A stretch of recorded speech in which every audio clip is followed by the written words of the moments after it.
How's it going, everyone? Welcome back to the Blue Shifting. Welcome back to Higurashi When They Cry, Chapter 4, and Happy New Year. Technically, this isn't the first video of the new year, but I'm recording this at New Year's, so like it feels appropriate. Now we're partway through this chapter. I don't know how close we are to the end. It feels like we still got a lot to go through.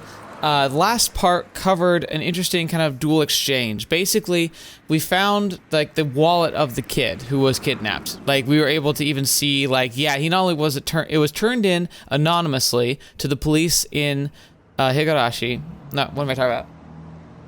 Higurashi is the freaking cicadas. All the stupid names, and like, and it's just not help that I just, you know, it's past midnight and all that good stuff. Hinamizawa. They was turned into Hinamizawa police, and it was then passed on to the Onagafuchi. Not Onagafuchi. That's the other name of Hinamizawa. It was passed on to the local police in the neighboring city, the bigger city, and we were able to confirm from the calls that it was indeed belonged to the kid. Then we also got a cutaway where the kid was really clever. He is hiding the fact that he can hear like his captor speaking through the plugs they put over his ears, and he's able to kind of guess how they'll treat him. So he decides to use like a scar he has, and to moan in actual pain based off the memories of the pain he was in when he got injured in the car accident, to make them panic, which they do, and they call Dr. Irie to come check on him. So it seems that Dr. Irie's convinced them to let him take him to the hospital. So either one of two things is going to happen here. Either one, we're seeing a flashback to the kid finding a way to drop his wallet as a clue, so that in hopes that he'll be able to get discovered, or what was happening is that whilst his plan is super clever, he's inadvertently going to be passed by us while we go to investigate where he was, and then think he's been moved. Like that's like one of those two is going to happen. My money's kind of on the second one because I feel so poetically depressing that like it just fits the Higurashi like formula. So yeah, we're gonna see. But we're on our way up the mountains trying to figure out if we can locate him, because despite the fact that more people from Tokyo are coming to reinforce our work here, they're probably not going to get here in time. And they also, like, it's one of those things where, like, when you get a clue, like, strike while the iron's hot. If you wait too long, like, the longer you wait, the more harm is likely to come to the prisoner. So we're just making a move with Ooishi. So here we go. The beautiful and pristine scenery of Hinamizawa spread out before me. The village itself would have been quite beautiful if it weren't for the complicated circumstances surrounding it at the moment. I would absolutely love to take Yuki here for a drive one day. No, don't do that. Come to think of it, I didn't get the chance to call her last night. I played around with the idea in my head. But in reality, this village wasn't all sunshine and rainbows. Yeah. That's an understatement. I had heard everything at the prefectural headquarters. At the head of this village is the intelligence network, and the three families wielded was, due to blood and ties and regional relationships, unbelievably well organized. Their net spread not just around Hinamizawa itself, but encapsulated the entirety of the city of Shishibon as well. When I first heard that, somewhere in the recess of my mind, I didn't take it completely seriously. How could a local organization out of the boonies here have something that's so grandiose? I couldn't deny that somewhere in the back of my mind, I had ridiculed that thought. But not only were they really threatening the minister, but they had demonstrated they had a complete grasp of our motives, which were supposed to be top secret. They were almost like the secret police that controlled a small Eastern European country like some spy novel. The villagers here wouldn't bat an eye at getting their hands dirty if I meant fighting the dam project. I also heard something like that at the prefectural headquarters. Now that you mention it, when I first arrived here, Ooishi also said this place was a war zone, didn't he? The residents of the village were at the same time freedom fighters. Although by definition they were no different than guerrillas or a militia. Well, that's the thing too, is like, what one side calls resistance and rebellion, the other would call guerrillas, terrorists. It's kind of just, it has very little to do with what the people do. It has everything to do with their motivations. I mean, that's one thing that's kind of fun that's explored, because like I grew up watching Star Wars. It's always, you know, it's been a fundamental part of like my childhood and geek fandom. I'm still a big fan. One of the fundamental truths about Star Wars that really gets highlighted in their series Andor, which is one of the few things that Disney taking over Star Wars has actually done well, And that's in Andor, they talk about the nitty gritty kind of dark side of rebellion, like the terroristic actions, the the plays with information and people basically being thrown under the bus because like they don't have the resources to try and save them. The idea that the sacrifice of so many people, most like in rebel forces, likely never gets known or recognized because they have to be operating in secret, and the state's certainly not going to tell the truth about what's going on. And like you look at organizations that are designated as terrorist factions in other countries, and frankly, we always try and villainize them, and there's a lot of terrible things those people tend to be able to do. But if you really, really, really were to dig and really were to like talk to those people and really were to like look at the circumstances, I imagine the truth of the matter is that we'd find ourselves a lot more sympathetic to them if we actually understood the reason why they'd be willing to put down their lives to do something so terrible. I don't think it's 100% valid because it feels like you should never condone violence as a solution, but sometimes, frankly, many of our nations of the world started and had their roots in rebellion. Democracy itself is a rebellion. It was in so many countries. It was very bloody. Look at the French revolutions, and American Revolution wasn't nearly as bad, but it was still pretty severe. We even have our Civil War. Like, that was a war of ideologies against ourselves. Like, it's hard because you want to condemn anybody who's willing to be so terrible to their fellow humans in order to get what they think is right. But at the same time, you can't look at history and just be like, you know what, it's always been bad to rise up against the ones in power, because that's just not the truth. It's hard to know the truth because the truth is usually written by the victors. Rebellions where the lose tend to be vilified as terrible people, and the times when they win, they're the heroes to be lauded and respected. Complicated is the word, isn't it? They weren't protected by the Geneva Convention, but they also didn't have to adhere to those rules either.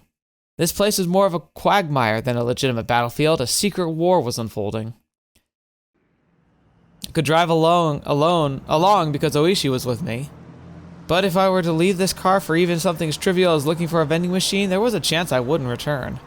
Even though a single shot hadn't been fired, this was a battlefield. No, the reason why bullets weren't flying was simply because it was hard for the civilian to obtain a gun in Japan. So they were probably just equipped with weapons other than guns that were easier to obtain. That was why Ooishi was wearing the stab-proof vest, wasn't it? Akasaka-san, 緊張してます? The fact that I was apprehensive was, of course, picked up on by Ooishi. If he had already figured that out, there's no point in trying to deny or hide it. もちろんです。敵の本拠地にたった2人で乗り込んでいるんですよ。この人数では万一の時が不安です。万一の時？大丈夫ですよ。この村の人間すべてが敵ではありませんでしたか? Oh no, that's definitely not true. In Kato, he's an insider who gave you tons of useful information. He's clearly an ally. 全員が口裏を合わせればこの村で白昼堂々殺人が起こっても証拠一つ残らない。 That's the really scary part, though, isn't it? If enough people were just to agree to hide the truth, you could get away with a lot. そういうところだと聞いていますよ。 That was what the ironclad rule of not barging into a Yakuza office alone was about. If there wasn't a neutral party involved, the area wasn't bound by the laws of common sense. If something happened, you wouldn't be able to prove it, and there wasn't anybody who would take your side. It was pretty much the definition of poking the bear. ひなみ沢地区へ向かうと同僚に言い残してますしね。万一の時は無線機もありますし、赤坂さんが怖がってるほどね。そう簡単には完全犯罪はできませんよ。 Yeah, but that's a little comfort to the person who's dead. まあ、もちろん油断をしないに越したことはありませんがね。Exactly. He's really freaking out. 赤坂さん、緊張しすぎですよ。前にご一緒してた時の方がリラックスしてらしたじゃないですか。 Last time he was still in belief that there might be some people who weren't against him and he felt like he was still incognito. Like that's all out the window. Any shred of like safety is gone. And basically he's been disillusioned. He knows how dangerous this place actually is now. Laughing it off, Ooishi thumped his chest and grinned as if to say I could depend on him. まあ本当の本当にヤバくなったら桜の大門にはこいつがありますからね。 He's kind of got a point there, Ooishi. Ooishi made a motion by sticking out his index finger. It was undoubtedly the image of a gun. 役に立ちますか？撃った後の後始末云々が怖くなければ実に心強いですよ。 Okay, that's an interesting perspective to have. It's like, as long as you're not afraid of dealing with the aftermath, reassuring. An officer's gun was only for show. If you really wanted to fire it, there were quite a number of stipulations, and you had to be prepared for the long probationary period afterward. That definitely wasn't worth it, so even if an officer did unholster his gun, there wasn't one who actually wanted to pull the trigger. That kind of sounds nice. 赤坂さんは持ってるんですか？これ。まあ、一応。撃ったことは？ありますよ。訓練で、ですがね。Never in a live fire situation. そりゃそうでしょうな。なら大石さんにはあるんですか？私ですか？まさかあるわけないじゃないですか。Oh, lovely. What was this? I thought he was laughing at me because I had experience. But the two of us laughed together. 銃口を向けたこともありませんがね。銃口を向けられたことなら何度かありますよ。I've had more experience with guns than these guys have. That's insane. But also, again, in Japan, it's kind of, man, it almost makes it sound like a paradise when it comes to violent crime, doesn't it?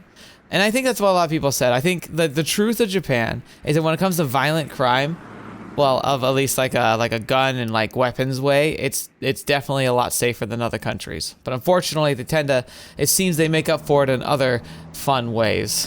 Unfortunately, I think, what was it like? I heard like they have some of the highest rating reportings of sexual assaults in like the first world countries, and they estimate that that's a small percentage because a lot of people are pressured not to report it when it happens. Like even more so than like in America, where there still is a social pressure to not report it, or the idea that you won't be believed if you do. And it must be so much worse in Japan. And so the number of sexual assaults that must happen there must be insane. And I think there was something, a statistic that said that like 1 out of every 5 women and 1 out of every 9 men is stalked, like seriously stalked at one time and at least once in their lifetime. And I mean that like as in someone who like follows you home, knows your address, sends creepy messages, that kind of stalking. Like, no worse. No, there's no holy land. There's no happy place where everything's lovely. It's almost more of a choose your poison. And that's if you even get to choose. 銃口を覗かされるだけで寿命が3年は縮むな。I don't know about that. Shooting ranges are kind of fun. Even if he had never fired a gun before. You couldn't even begin to compare that amount of experience Ooishi had over me. At a time like this, I could only marvel again at how reliable Ooishi seemed. そういえば日の高いうちにこっちには来たくなかったな。 Why? Why specifically here in the middle of the day? でも車道はここを抜ける以外ないし。Maybe because they probably picked the spot, actually, now I think about it, because you'd be able to see anybody coming up the road from a really, like really far away. So all they have to have is a spotter. Immediately, as soon as they see a car rolling up, they can just pack up and, like, go hide or something. 赤坂さん、念のため、もう一回マスクで顔を隠してください。どうしたんです？冷房がうるさいから聞こえないかな？切りますよ。窓を開けてみてください。Okay. When I opened the window, a blast of hot air blew inside, and then I could hear angry yelling coming from far away. At that moment, the forest gave way on either side of us, and our view expanded suddenly.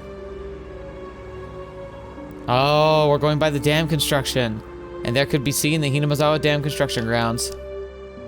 The very front line for Hinamazawa Village.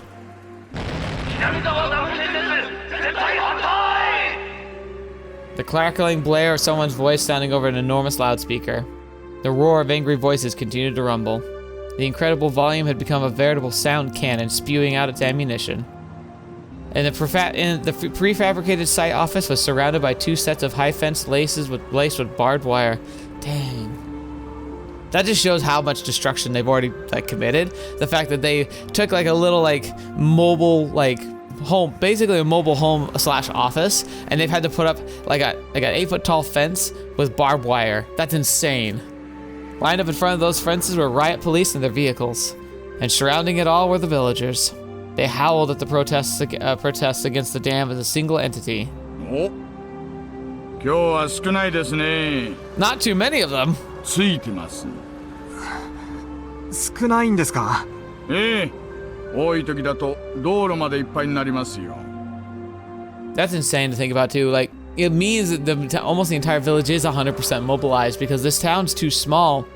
Unless like literally everyone, like grandmas, grandpas, like husbands, wives, and children are all here to make a crowd that big. うちうち車も通れません。 At first, due to the overwhelming intensity, it looked like to me like there's more people than there actually was, but upon closer inspection, there was almost 50 or 70 of them. Okay, so they're just being very, very loud and boisterous. But the 6 or 7 propaganda trucks lined up that looked like they belonged to the band of thugs were a strange enough sight. The villagers were also wearing helmets and bandanas, as well as covering their faces with masks, adding to the oddity of it all. The propaganda trucks, after braying their chorus, had their volume turned up even higher and began to flood the area with straws. To say that the noise was downright violent wouldn't be an understatement. That sounds so annoying, though. From this distance, it was still this loud. The glass in the office was probably rattling from the noise. あれをガンガンやられるとたまんないんですよね。昨日の連中全員耳栓してて、それでも耳がおかしくなるそうです。 Dang. 気の毒な話で。騒音規制でなんとかできないんですか？うちの県には騒音規制に関する規定ね。 Yeah, noise ordinances. Noise ordinances usually are for larger cities. I think where I live, we're like not in a major city. We're like near a larger city.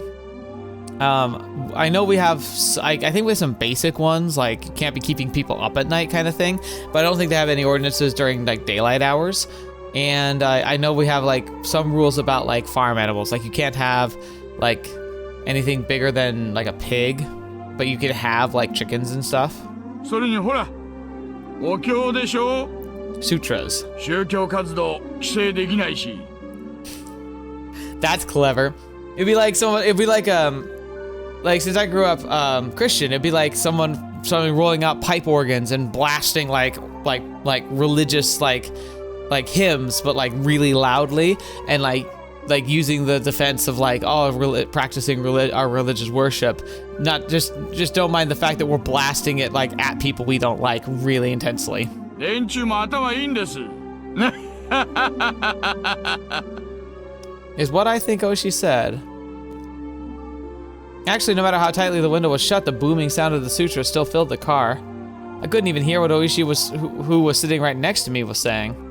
As the car approached the line of propaganda trucks, the blare became difficult to bear. It wasn't enough to plug my ears with my fingers. I had to hold my head to keep my skull from splitting apart. If I had seen this terrifying energy sooner, I would have probably understood what Himatsubushi village was much quicker. Now I knew. They wouldn't blink an eye at sacrificing themselves in order to protect their hometown. So gosh darn noisy. Shut up, shut up, shut up! My head throbbed and felt like I was going to be split apart. My eardrums crackled, and on top of it all, I felt like I was going to throw up. With the road crowded with throngs of squatters, the propaganda trucks, and the riot police vehicles, there was in no way easy to get by. Even if you tried to shoo the squatters with the car horn, they were also wearing earplugs, oblivious to the noise from the outside world, and wouldn't easily move. The car could only inch forward at a snail's pace.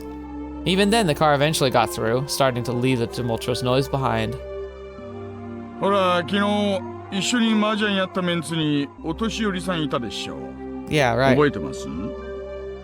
I remember that there was an older person who didn't exactly mince words. The guy that Ooishi called old man. いらっしゃいましたね。彼ね、第一航空の現場監督さんなんですよ。 He's the victim. あそ The このプ future レハブの victim. 中でイライラしながら仕事をなさってるんでしょうね。お気の毒なことです。 Yeah, poor fellow indeed. あれが毎日ではたまったものではないでしょう。耐えかねてやめちゃう人が後を絶ちません。まあ、その度にお給金がアップしてるんで、なんとも言えませんが。Right, because they're determined to try and keep the pressure on, so they're saying, hey, like, the risk is high, but you get paid well. Even having to deal with all the noise and hostility, they still made a wage that Ooishi found enviable. ちくしょう、こいつら。聞こえてるのか聞こえてないのか。A group of squatters were in the way of the car. Ooishi, sufficiently annoyed, laid onto the horn, but there was no indication that they were moving anytime soon. In this din, could they not even hear a car horn? Or did they hear it and were being malicious? I think it's yes. I think they both can't hear it, but also are plan to be malicious anyway. If there were any riot police nearby, they would have made people move, but it just so happened there weren't any around here. ちょいと待っててください。 Ooishi opened up the door. The hot air and even more heated roar of the crowd spilled into the car. Ooishi said something and he grinned widely, but I couldn't hear what it was. He was getting them to move. Something like that. Ooishi stepped out of the car and closed the door. The din faded slightly. I stared blankly at Ooishi, headed towards the group, and started some sort of conversation. Maybe we'd find the minister's grandson at Takasudo. At the very least, I wanted to find him there. Find him, slip the cursed bonds of this incomprehensible village. I could only pray. At that moment, a shadow was suddenly cast over me. Oh no. Somebody was standing right outside the passenger side window, blocking the sunlight. They're looking at you. I spun around, looked up, and realized who the backlit figure was. What the fetch are you doing here? It was a girl. It was Rika Furude. The girl stared me down with a bored look in her eyes. I didn't have any justification for it, but I felt like I'd been found by somebody I shouldn't be found by. To fill the silence, I raised my hand as I mouthed the meek greeting. Of course, there was no way she heard my small voice in this clamor. But even then, she should have seen me wave my hand in greeting. In spite of that, she simply stared down at me with a cold look on her face. At that moment, the noise and the heat seeped throughout the car once again. Ooishi had returned to the driver's seat. Why can we hear the Higurashi now? What's that about? Taking a look at the group that were blocking the road that started to move aside while glaring our way. お待たせしました。行きましょうか。Ooishi registered the figure of the girl behind me. One of the villagers came over and picked her up. In a manner of, it's dangerous, so get away. It was then that she whispered one or two words, however, I couldn't hear any of it. さて、行きましょうかね。飛ばしますよ。もちろん、法定速度遵守で。Yeah, but you know they're gonna send word up there now that they can see we're driving that way. As if to shake off the still audible angry voices, Ooishi floored the gas. Okay. So, we need to talk about this, because, like, they made a point in a time where things were super loud that suddenly he could hear the Higurashi cry, right? And that's the name of the series, so the Higurashi are involved in this somehow. How, though? How? Like, what on earth are they supposed to be or represent? Are they tied to the curse in some way? When they cry. Are they supposed to be like another thing like the chimes somehow? Or like the presence of the demon or something? I don't know. There's something about them. Like, it's like the series is named after them. And there's got to be a reason for that, right? Or is that a red herring? Is it named that because they're referenced and used to kind of establish a kind of like a normalcy to be used to shatter the normalcy, or to try and emphasize like how weird it is because everything kind of like something horrible would happen and then they go outside and you just hear the Higurashi and it's like just like any other day. I always thought that was kind of the artistic side of it, but like it's in the name, and like now they've done a really strong connection tying Rika to the Higurashi. So what's that about? I'm almost frustrated. It's good. It's a good frustration, but it's really bugging me because like I feel like I've had that thought for a while now. It's like, why is it called Higurashi when they cry? There's got to be a reason. I swear there was like, wasn't there a time maybe in the first chapter where it talked about how the Higurashi were like the souls of those who've been claimed by the village and how they were watching? But again, like that feels like that's not the right answer either. As if to shake off the still audibly angry voices, Ooishi floored the gas. Along with the roar and the din of the shouting, the villagers and the girl quickly disappeared behind us. この先を抜けると高津戸地区です。銃撃戦の覚悟は大丈夫ですか？安全装置外すの土壇場でとちらないでくださいよ。Oh gosh. Oh, Ooishi. Ooishi laughed mockingly again. I was more concerned with what the girl had said, however, I was vaguely bothered by it. What was she trying to say with that apathetic and candid expression? 今から緊張したって仕方ないですよ。むしろ収穫がなくて勇み足って可能性だって十分にあるんですから。But there was no longer a way to confirm what the girl tried to tell me. It might have been that the girl who warned me to go back to Tokyo again, or else was saying to me who was here now, ignoring that warning. 警告したのに、バカなやつ。I had a feeling she said something like that. Oh, is that the end of the chapter right there? Ooh boy, I wasn't too far off, but I also was significantly far away from this time. So, yeah, I feel like I didn't have another 30 minutes to record last time. Oh, nope, it's not even that yet. If you were to call Hinamazawa a rather lonely village, then Takasudo was an outright desolate. For your everyday city boy like me, I just couldn't understand why anybody would force themselves to live here. Are you kidding me? The longer I've been around, I remember when I was like in high school, I was always like, man, I want to get out of this like town and go to like the big city places where all the cool stuff happens. Like, I quickly realized when I did move into those places, I was like, there's not much that's special here. If anything, it's like just noisy. And then as I've gotten like a little older, I've been like, you know what? The quiet life sounds even more appealing. In fact, I now crave this, even farther away and more into the countryside than I was. Honestly, one of the things I hope to do, like, working is hard and it sucks, but one of the things I hope to do is save up extra money, buy a little parcel of land somewhere kind of out, you know, somewhere quiet, and slowly build it up a bit, you know? Start with like a slab and park an RV, you know, dig out a well, get some power lines out to it, and then, you know, start building a house. Probably something small. Something to retire to, somewhere out in the countryside. That just sounds really nice. It's kind of what my current retirement plan involves. Man, I can't believe it. Like, even that, think about that, look at the clock. 1st of January, 2026. That's wild. It's wild that we're there. Anyway, yeah. This sounds lovely to me. Heck, it's funny about even in Japan. I always see, like, occasionally it pops up in my feeds, people posting like cheap places in the countryside Japan, right? Like rundown homes that are abandoned because the population has moved on, no one's moved back in, and you can get it for fairly like cheap. Part of me almost wants to just snag one of them, make it a retirement home, but I also think about the fact that, like, frankly, I don't know if I'd be welcome there. Not in the sense of like, oh, being a tourist. I think they're very welcoming to tourists, but like going to some countryside village that has a dwindling population and being some boisterous like American showing up and hardly speaking the language. I mean, I would try to learn, but even then it's like, I imagine I wouldn't be very well welcomed. It's despite the fact that it would be a lovely place to retire. And it has a lot of what I'm looking for, and it's not even that expensive. But, I don't know. Reality's reality. There were signs that people had, but it was all covered up in dust or enveloped in ivy, indicating that it was all abandoned. こんなところにも人は住んでいたんですね。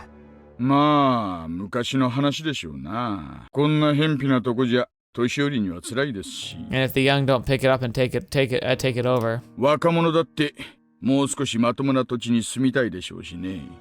後を継ぐ者がいなきゃ最後にはこうなるってことでしょうな。Even if I had no personal attachment to the village, seeing the disguised buildings made me feel a little sentimental. It seemed that Ooishi also felt the same way. こんなところで財布が発見されたんですか。財布の取得者もよくこんなに偏僻なところに通りかかったものですね。ああ、村人には山の中に畑を持ってる連中がいましてね。そういう連中は朝晩ここを通りますから。Okay. 畑仕事の村人たちは早朝や夕方にここを徒歩で通ると。まさか行けるところまでは車で行くでしょうな。早朝や夕方にこんなところを走行して落ちているたった一つの財布を発見できます。I'm guessing that it was the doctor who drops off the wallet. できたんでしょうな。取得者はどこで取得したと言っていますか？もう少し先を行ったところにある茂みです。取得者はたまたまお腹が痛くなってちょいと茂みで用を足そうと思ったらしい。それで偶然見つけたらしいんですよ。中にちり紙でも入ってるのを期待したんですかね。話ができすぎているように感じます。財布発見の当初からそういう違和感が拭えません。Yeah, it could be a trap. Wouldn't that be crappy? I expressed the feeling that I had from the start of the day, quite frankly. It seemed too good to be true, but it was unwavering proof. But it was too perfect, sickeningly so. I agree. That was my feeling. できすぎってな、案外当たってるかもしれませんよ。というと、実は四課のお友達からちょいと聞いたんですがね。園崎お涼が大臣の孫の誘拐事件について言及したって話なんです。言及した？大臣の孫ももう誘拐されてから何日にもなってかわいそうだ。Right, we heard that too. そろそろ解放されるといいなと。そう、お涼のばあさんが縁側でぼそりとつぶやいたってな話らしいんです。で、そのぼそりが園崎家の裏の裏のあちこちに伝えられてるようです。Right, I had heard something earlier from Sato-san, the informant. That's when the leader of the Oyo had a concern somebody in the family would be considerate. つまり、それは実質上の人質解放命令ですか？私はそう見てます。Okay. この出来すぎの財布発見は孫を警察に引き渡すためのイベントじゃないかと。どうして人質の解放を？I'd say because they already got what they wanted. そりゃ人質を解放するなんて理由は一つしかないじゃないですか。なんです？取引の成立ですよ。ひなみざダム計画の中止を大臣が約束ってことですかね。ダム計画なんて必ずなくなっちゃいますのです。At that moment, those words that the girl had said resurfaced to the back of my mind. In the end, it was turning out exactly as she proclaimed. The young girl knew the circumstances. She knew everything about this kidnapping incident from the beginning to the end. Akasaka? The girl unexpectedly called my name. なんだい？東京へ帰れ。あなたはもう幾ばくもしないうちに、それがあまりにもみすぼらしくて気の毒な姿だから。Who are you? 今のうちから警告してあげているのです。どうして私が後悔することになる？いちいちうるさいな。あなたの親はあなたが赤信号の横断歩道の真ん中にいるとき、 Stop whining when you tried crossing the road when the don't walk sign was up. どうして危ないのかを全部説明し終えるまであなたの手を引っ張らないの？ Right. 引っ張るでしょ。She's saying, like, I'm like the parrot pulling you out of the road. I'm not explaining it. I'm just telling you you regret it. まず歩道まで連れ戻してからなぜ危険なのかを解くでしょう。つまりはそういうこと。Oh. The girl who knew everything from the start to finish had warned me in the beginning. Go back to Tokyo. 赤坂の怖がり。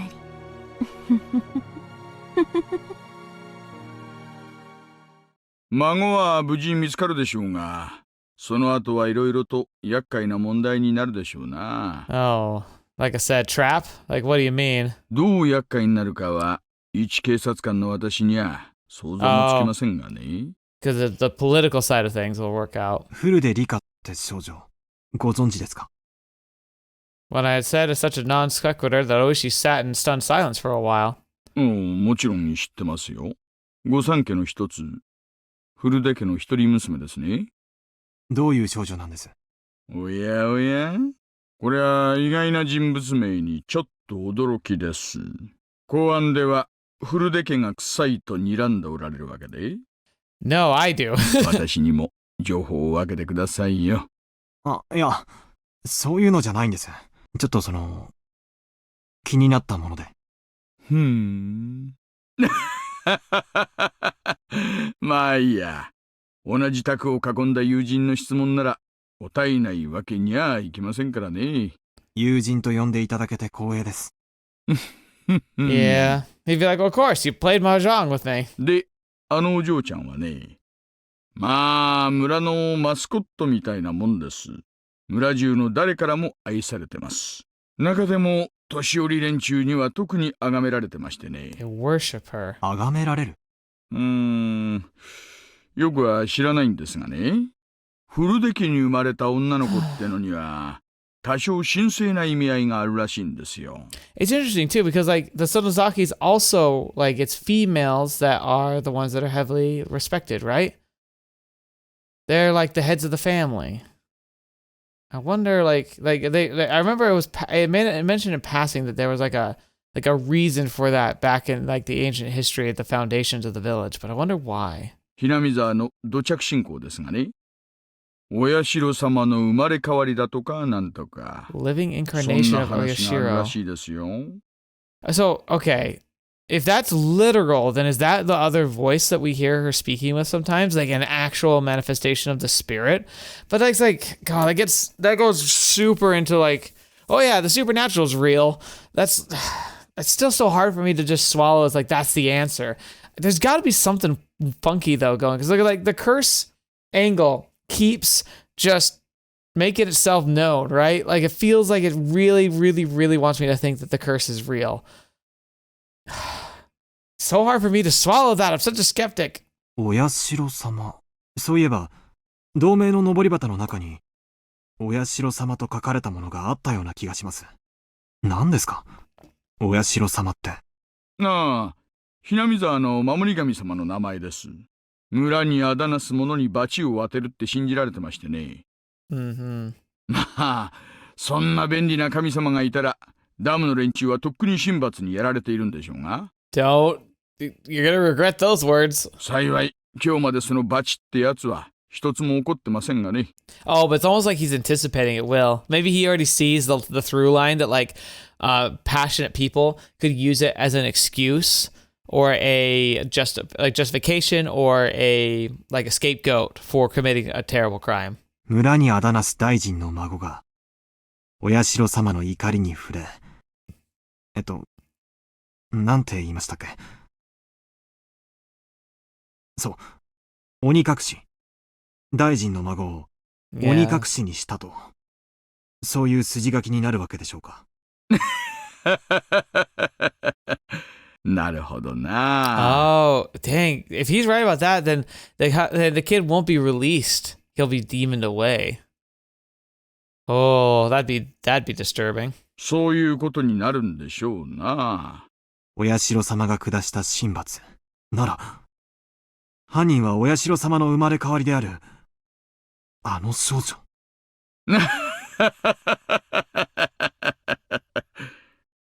Even I didn't know exactly what I was saying. The fact that Ooishi laughed it off was a bit of a relief. Oishi's joyous laughter was so infectious I began to laugh like an idiot as well. ありゃ、こりゃ珍しい。Ooishi, after laying on the horn several times, rolled the window down, leaned out, waving his arm in an exaggerated manner. There was a car heading in the opposite way. Until now, we hadn't run into any other cars except our own. Oh, is this going to be, like, Irie? Well, if it is, though, he's going to be in the trunk. We won't see him. And of all places, it was a desolate location. Seemed Ooishi knew the owner of the car. The other car also chirped its horn and came to a stop. 入江の先生! Gosh. Please tell me that they actually find the kid. こんにちは。 The other car's window rolled down slowly, revealing a young man in a white overcoat. He was about my age, or perhaps a bit older. But you really can't judge somebody on their appearance. 大石さんじゃありませんか。こんにちは。珍しいところでお会いしますね。そりゃこっちのセリフですよ、先生。まさかこんなところで会うとはね。どうしたんです？いえね、ちょっとした往診です。ありゃ、そうですか。休館とかでしたか。いえ、そんなに大したことではありませんでした。よかったですよ。お医者の世話にならずに済むなら、それに越したことはないです。ではこれで、急いで戻らないと、スタッフに怒られますんで。な診療所長さんも大変です。ではでは、お気をつけて。Oh man, the kid's probably in the trunk. The young doctor named Irie, after gesturing his farewell, drove forwards and soon disappeared around the corner. Ooishi also drove forward, but soon came to a stop again. He pulled out a worn map book from the dash. His expression didn't have an ounce of irreverence. He was perfectly serious. どうしたんです？今日は診療所は往診の日じゃないはずです。よっぽどの急患か特殊な事情のある患者ということになりますね。Ooishi flipped through the pages, opening up the map of Takasudo. After that, he took a look around and started to figure out where our current location was. その休館 Man, が怪し the いという time こ with とですか？ before GPS. 言ったでしょう、高津戸地区にね、今私たちがいる道はここ。入江先生はこの道に対して Having no sense of our surroundings, I couldn't digest anything about the place he was indicating on the map. 私たちは財布の取得場所を目指しています。ちなみに取得場所はここ。でもね、高津戸地区にわずかにある民家に向かうにはそもそも道が違うんです。Oh. つまり入江医師は民家のない方角から来たと。山間の段々畑で農作業中に誰かが倒れたってのでない限りね、人が倒れて医者が呼ばれたら普通は連れ帰って詳しく調べるもんです。 Right. でもさっき理恵医師は大したことはなかったと言いましたね。車には他には誰も乗っていなかったようですし。Ooishi didn't say any more than that. I also said nothing more. The doctor just now examined a patient. Close by, only that. The noise over radio had suddenly gone quiet. The sky had just suddenly turned an oppressive color. And Ooishi mused that it might start to rain. A torrential downpour started, as though trying not to disappoint him. Eventually, Ooishi stopped the car. The only sounds that break the silence were the percussion of the rain on the roof and the soft squeak of the windshield wipers. It always rains when bad things happen in this city. ちょいと静か静かで行きましょうかね。 I clicked early, I'm sorry. Saying that in a quiet voice, he exited the car without an umbrella and careful not to make any noise. Ooishi leaned over, indicating the other side of the thicket. He was pointing at a prefabricated shed that a car was parked beside it. The car looked obviously well cared for. It wasn't a vehicle that had been left there for several years. あの小屋を。営林署の機材小屋です。夏場以外は利用されてないと聞きました。 Right. あの車は営林署の職員。さあね、公用車には見えないですね。 Ooishi was playing it cool, but my nervousness was gradually increasing. 一応は念のため。 Just saying that, Ooishi returned to the car. I thought he was going to get an umbrella, but he grabbed an onboard radio instead. もしもし、大石です。聞こえてるかな。こんにちは。こんにちは。はい、沖宮 PS。大石さん、 Okunomiya, that's the 感 name. 度良好です。どうぞ。今、高津戸地区の営林署機材小屋前です。矢後地に向かう方じゃないよ。稲見沢から高津戸に入る方の。はい、確認しました。小屋に不審者。これより職質します。5分で連絡なかったら駐在所に連絡と大至急応援パトを送ってください。 It's a good idea. よろしくお願いします。了解しました。じゃあ行ってみましょうかね。 Line of communication, one of the most critical things whenever you're investigating something suspicious or dangerous, or potentially dangerous.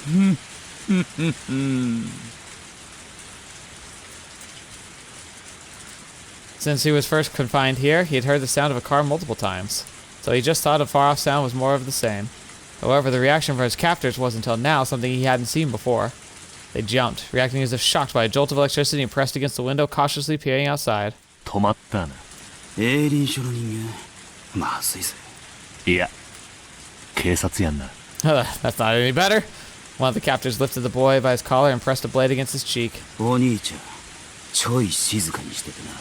分かってると思うけど、大声出したりすると大変なことになるからな。Toshiki Inokai was sure the doctor had reported things to the police. He had felt relief when he thought that he was saved, but not imagining that his captor would resort to violence when they were cornered. His anxiety remained unabated. どうする？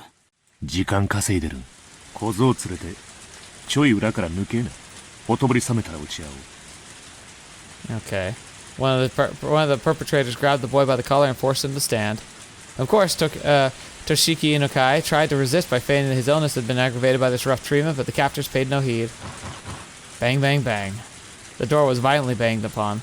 Gomen kudasai! Konnichiwa! Now, if they're smart, what's his name? I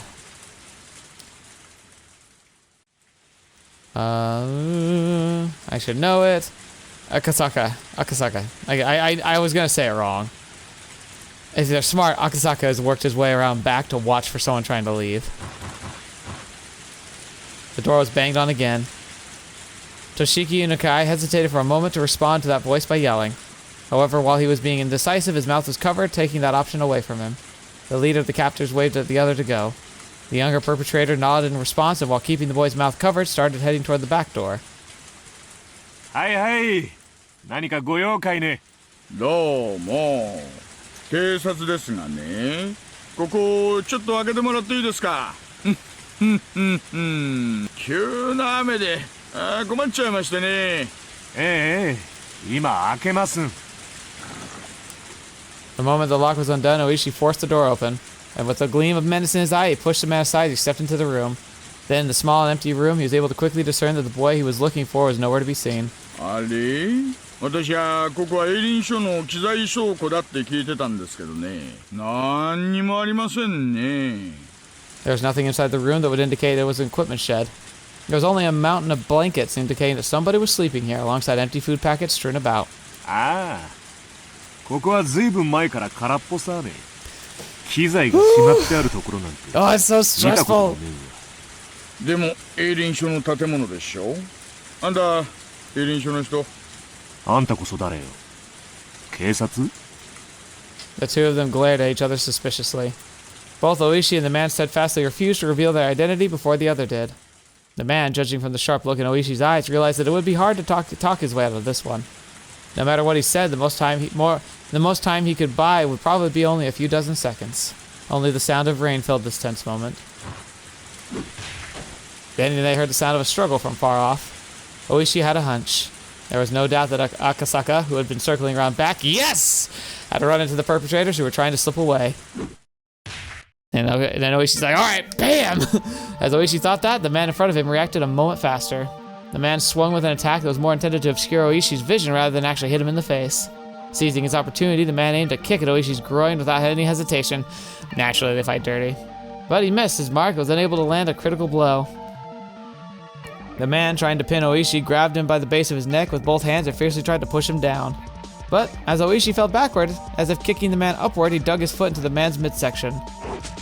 With that leg acting as a fulcrum, the man was flung by the falling Ooishi as if by a circle throw.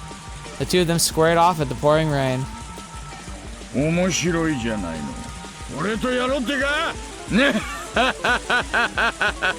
That would be disconcerting.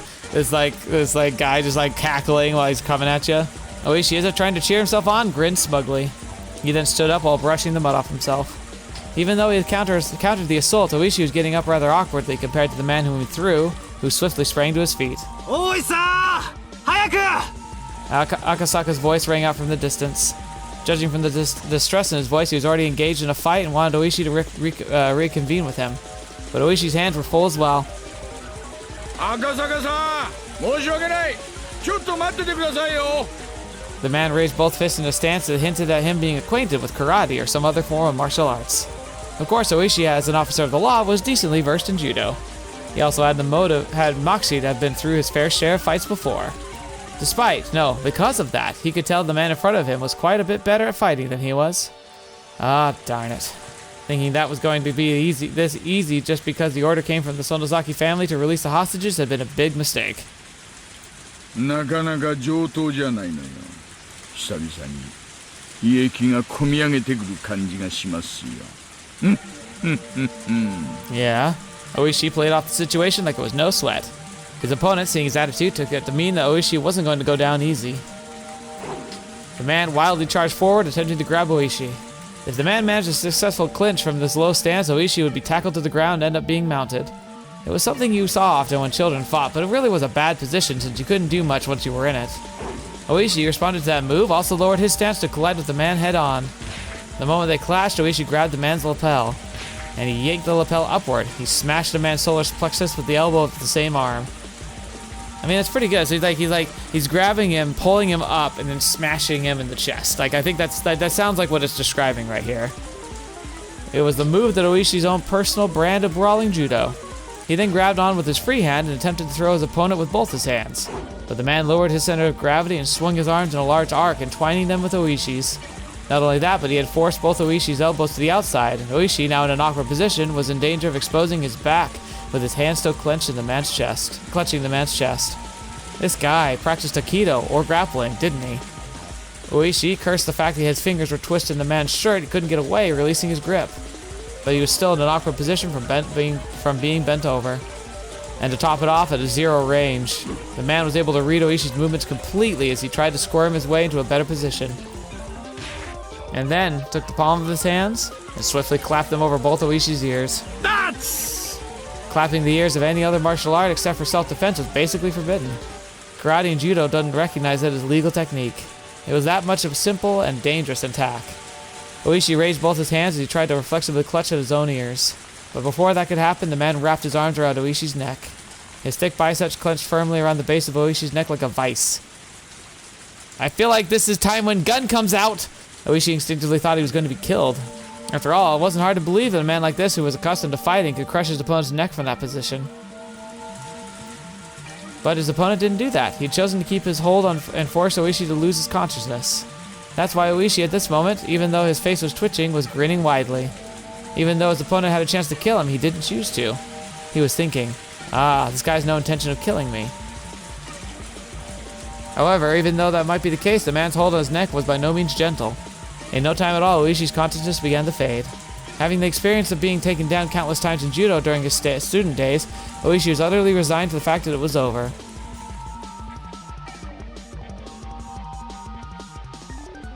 Well, that's not good. Akasaka was finally recovering from the intense pain of being kicked in the rather sensitive area. He had bumped into the captor carrying the boy by the back entrance. He had seen Toshiki Inukai's picture plenty of times and was able to immediately ascertain the boy in front of him was the real deal and his mouth covered in packing tape. Also, with his limited experience, it wasn't hard for him to panic over how to deal with this situation. Oh, dang it, man. Of course, the perpetrator didn't overlook the momentary lapse. His kick landed squarely in a critical spot with Akasaka not even having time to call for help.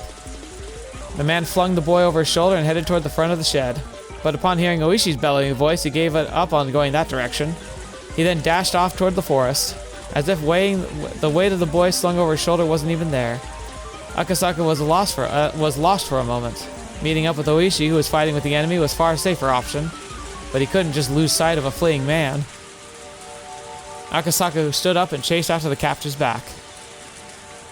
He ran through a short thicket, branches and falling leaves crunching underfoot. The tips of the branches raked and clawed at him, small scratches inscribing themselves on his body one after the other. He kept on stepping into puddles and mud, and his shoes were filled with murky water. For Akasaka, traveling through this unexplored forest even though this was an emergency situation, extremely unpleasant. Well, I mean, it would be unpleasant for anybody, even if you knew what you were doing. As he said that, he regretted it immediately as if by the waste of breath. There wasn't a thief in the world that would politely stop when told to by the police. To a city boy like Akasaka, running through this forest was an arduous task. However, it must have been no easy task either for the man carrying the minister's grandson. He neither gained nor lost ground in his pursuit. Akasaka, upon realizing that, gained back a bit of composure. Just keep on chasing him. We were running in the same conditions. In fact, the man running with an awkward stride was far more of a disadvantage. But this guy probably grew up around here. He probably knows the area. They couldn't run forever. Eventually, he'd definitely trip and fall. As long as he's being hounded, he would definitely stumble. And soon his wish was fulfilled. The man who stepped on something and lost his balance was no longer able to bear the weight of the boy, dropping him. Akasaka, in all honesty, didn't care about the perpetrator at all, just as long as he could ensure the safety of Toshiki Inukai. So if the perpetrator ran off by himself, it was perfectly acceptable, except he might swing back around and get ya. But it seemed that Toshiki Inukai was important to the man as well, and didn't choose to just run away empty-handed. Akasaka didn't know what to do in this kind of situation. His first priority should probably be to ensure the safety of the boy, subduing his captor but being less important. Grappling with the perpetrator wasn't something he planned on. But most likely it would either do or die. Akasaka's moment of indecision proved to be fatal. Gosh darn it! The man aimed right between, or rather for, both of Akasaka's eyes, struck out with a jab. Not wanting that, Akasaka raised both his hands to shield his face. At that moment, the man kicked his underguard in midsection. The pain almost felt like his vital organs were being squeezed out of his body, but he latched onto his opponent's leg. But his opponent didn't hesitate one bit. Leading with a seized foot, the man jumped at Akasaka, applying pressure and pushing him down. Akasaka was unable to withstand that and fell, but under no circumstance was he letting that leg go. The two men fell together in a tangled heap. The man was desperate to pull his leg free from Akasaka, but having fallen in an awkward position was unable to. The two of them rolled around on the ground, floundering and trying to gain an advantage. I don't like this shot. This is the shot they used to talk about the Sonozaki's property. Oh my gosh, wait, is that this mountain? Is this the mountain that Sonozaki's own? Because if so, that's really dangerous. But Akasaka, who was holding onto his opponent's knee with both hands, and that opponent who had complete freedom to move his upper body were in two completely different situations. The man gained a positional advantage on Akasaka, who was still latched onto his leg and couldn't move away, and pounded full force on his head with both his fists. Not only that, but he found a rock nearby and beat it against Akasaka's skull.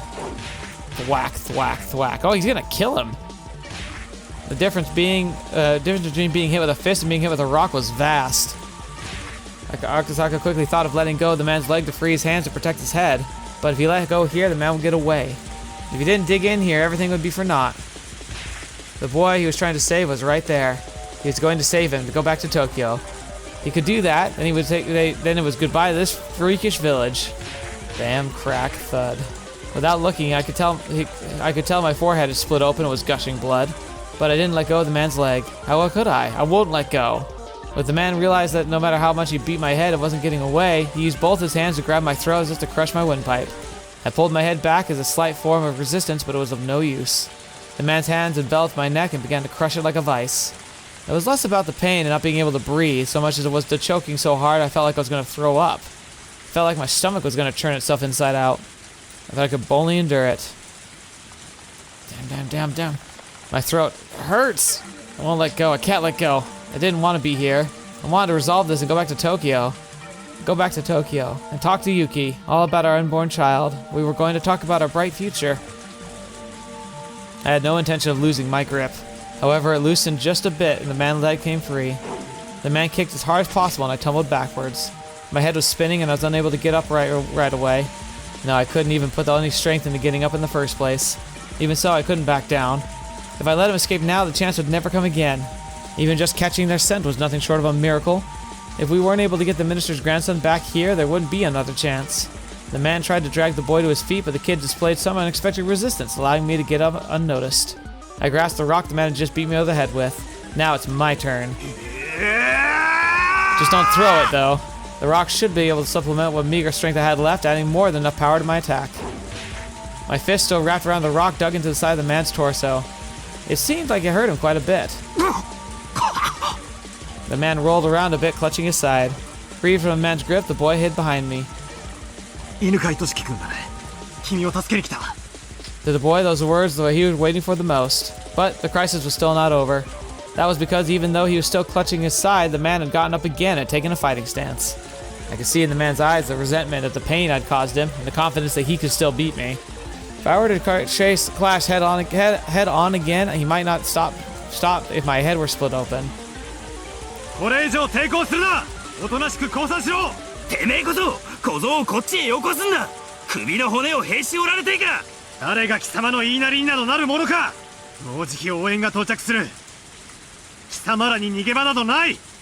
The man reacted adversely to the word reinforcements. That was because he now knew that arguing like this wasn't just a waste of time, but put him closer and closer to danger. Realizing that, the man shifted mental gears almost too quickly.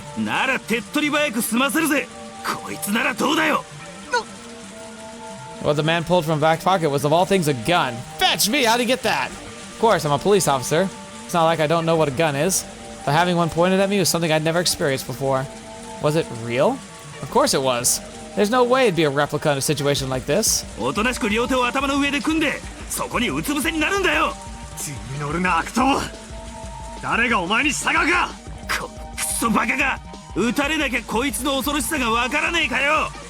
なら撃ってみろ。貴様の銃声で応援がここに駆けつけるぞ。バカが森の中で、しかもこの雨だぞ。銃声などかき消える。 As long as he still had that gun, no matter how much I yelled at him, I was at a distinct disadvantage. Yeah, but I still had a fighting chance. If I were in his shoes, instead of wasting time yelling at each other like this, I would just shoot him and take the boy. That way, it was the fastest. It would suppress any sort of further resistance from him. But the man was demanding my surrender without having fired a shot, meaning that he either didn't want to shoot or couldn't. In other words, the man in front of me was soft. If I could buy even a little more time, the factors that would lead to my victory were numerous. Dude, this is actually a very dangerous line of thinking, because, like, maybe you're right, but, like, if that's a real gun, people shoot other people on accident all the time. Just because this guy might not intend to shoot you because he doesn't really want to kill you or potentially kill you, doesn't mean he might not, like, jump if you suddenly lunge at him, and he might pull the trigger by reflex. Oishi's probably on his way, and the reinforcements are called before coming here should already be well on their way too. Not only that, they should have contacted the local police box. Without a doubt, somebody stationed in the village would be here much quicker than that. You're assuming anyone from the village would show up. 撃たれなきゃこいつの怖さがわからねえかよ。どうせ逃げられやしな。無駄に罪を重ねるな。 At that moment, I heard the rustling of foliage and heavy footsteps approaching. Oh, it's gonna be his friend. If Ooishi was coming here, that was a whole new ball game. The man couldn't have more than one gun. おいさん、ここです。ここです。 I had thought that my time was on my side, but I'd failed to even imagine that the enemy could have also have reinforcements. You could tell the man who had just appeared was one of the perpetrators just by looking at him. 何しよってんだ。はよせんとな。警官来るんで。なん油うっとんしゃん。くそ。おいさんはどうしたってんだ。ああ。あんの樽男かい。落としたったら泡吹いとんよ。おいさんが。くそ。 The boy, sensitive to the impending danger, curled up behind my back. How could this be? Dang it! 期待してた相方は来ないってよ。ざまあねえぞ。観念するのはてめえの方だ。 As I backed up against a large tree while still protecting the boy, the second man also pulled out a gun. 2回しか言わねえ。頭抱えてそこにうつ伏せになるんよ。断る。 Fetch me. Bang. As I shouted in protest, blood erupted from my left shoulder. It took a few moments to register that I had been shot. Compared to the ones from the movies, the TV dramas, the first actual gunshot I heard was simple and mundane. In fact, the sound was more akin to the smell of fireworks, small fireworks I used to buy from the corner store as a kid. But there was no comparing the pain. It was a fear you knew only after you'd been shot.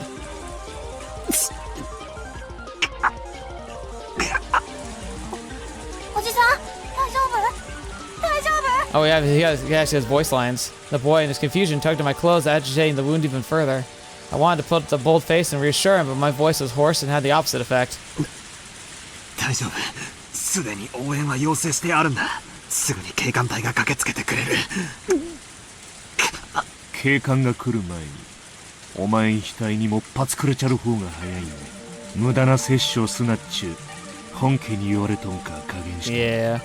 あんまり舐めとんと、容赦せんとよ。This was bad. Oh! Really, Sherlock? I could never have guessed.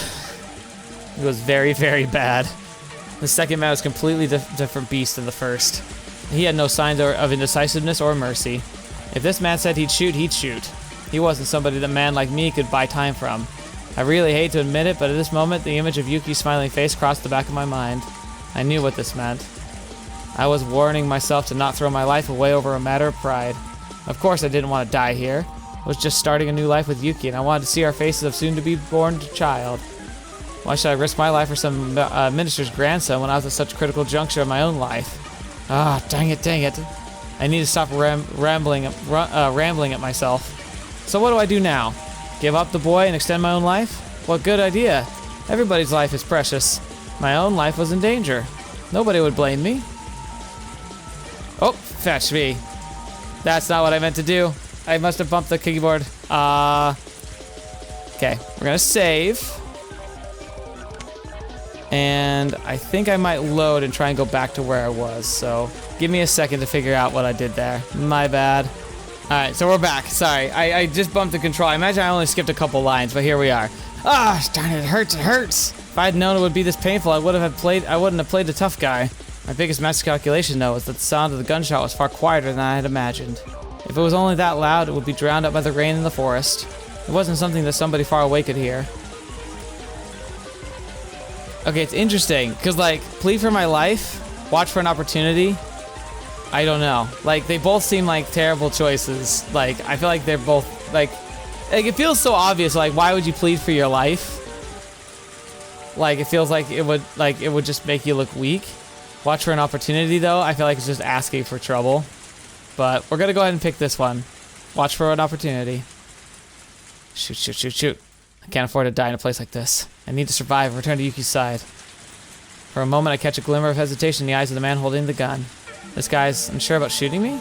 If so, maybe if I could jump him now, I could... We're dead. We're dead. In a flash, everything before me grows dark and the consciousness leaves me behind. It was only after my body temperature rapidly came down to a burning sensation in my chest turned numb that I realized I'd been shot. Yep. Well, not too surprising. So that's literally like what they added when it comes to the bad endings things. Well, I knew I had to walk myself into one. Because every time a game has bad ends, I inevitably walk myself right into them. So, go back, load the game. Now we're back where we should be. So I guess the answer is plead for my life.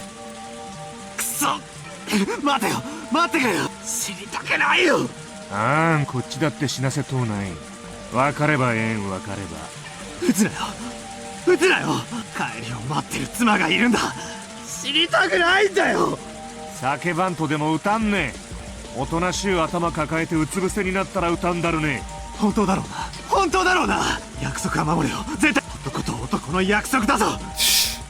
Man, he's panicking. Poor guy. 守ったんだ。I think he needs to get out of the police, it feels like. 男と男の約束しやよ。I can't blame him. I can't blame him, but I feel like... No. 守れよ。じゃあ、うつ伏せになるからな。なるからな。約束守るんだから。銃を向けるのやめろよ。やっぱ撃つ気なんだろ。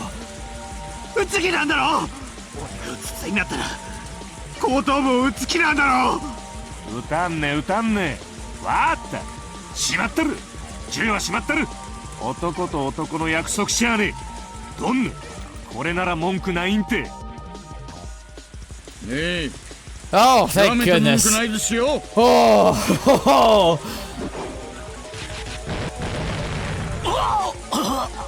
It was over in a flash. The moment he lowered his gun, Ooishi didn't let the chance slip by.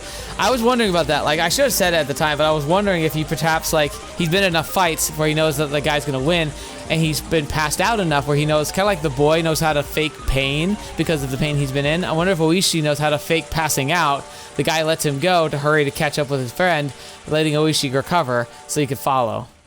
Ooishi had been assessing the situation for quite some time from behind the two men.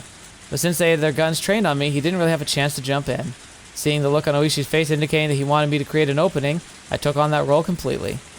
Ooishi forcefully lifted the arm that was holding the gun. He then took the gun from the man's hand in only an instant. The other man, who was a bit slow in grasping what was happening, pointed his gun at them, but with his ally grappled with Ooishi, he couldn't pull the trigger.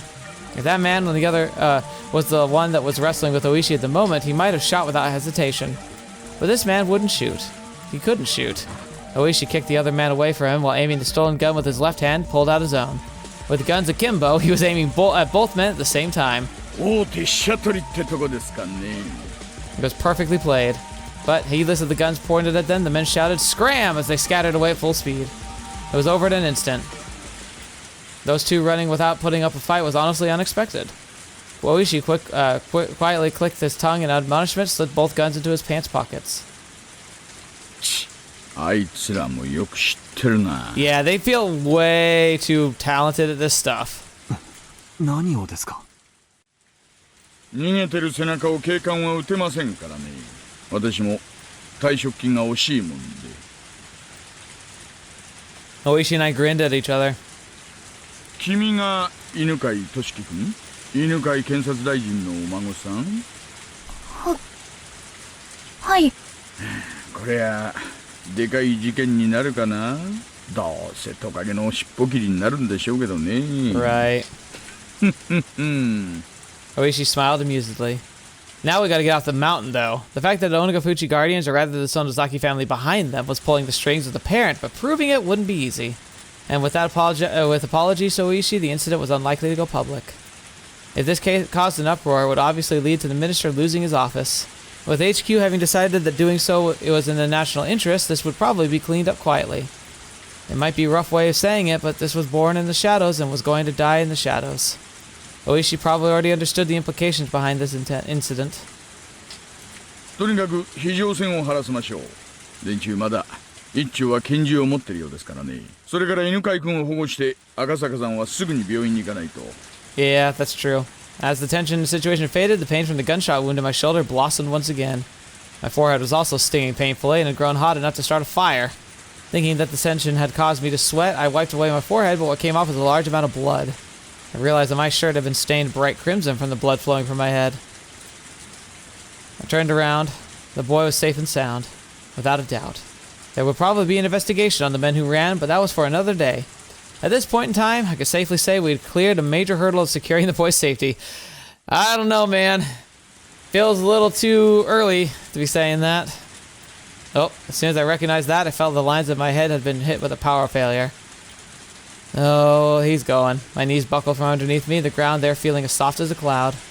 Didn't feel unpleasant even as I was covered in rain-soaked mud. Ooishi came closer, asking if I was okay, but somehow I couldn't tell. I turned off the switch to the last light in my head. Bye-bye. The exhaustion enveloped me. Sleep. Something softer than any blanket wrapped around me. Again, though, I almost gotta wonder now, did these events actually happen? Because, you know, when sudden rain comes on, when an action occurs, like, it feels like you've transitioned into a different world and weird stuff happens. Tip, very kind person. Alright. Mission accomplished, made a daring rescue.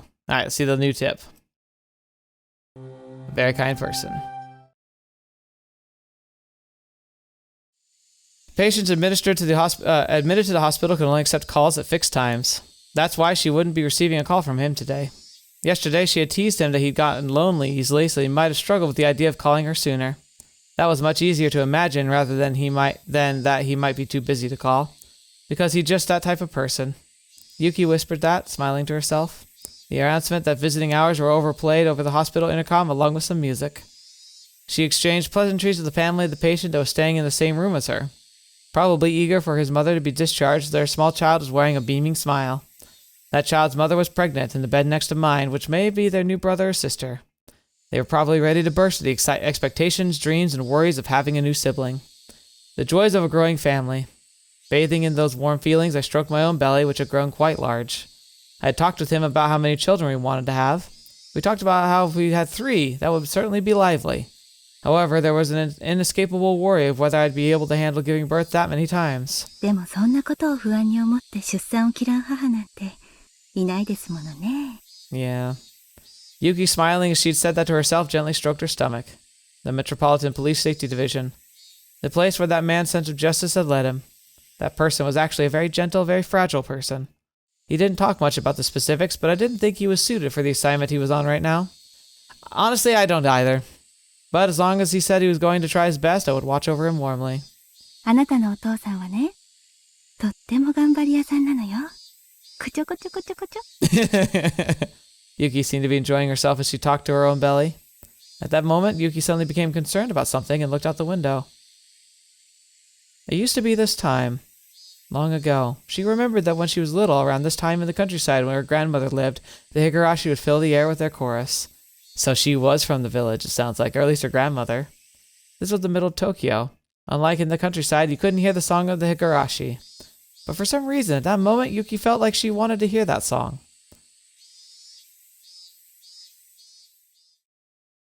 Interesting. You're feeling the call back to the valley. That's fascinating. It all goes back. It all circles around. All right. I'm really glad I split this up because this was a full episode and that was with me cutting off the front end of it. So I actually think I did a really smart thing cutting it up like I did. So that's good. That was exciting. I guess that means we're probably almost done. I imagine we have at least one or two more chapters, like kind of wrap things up a bit.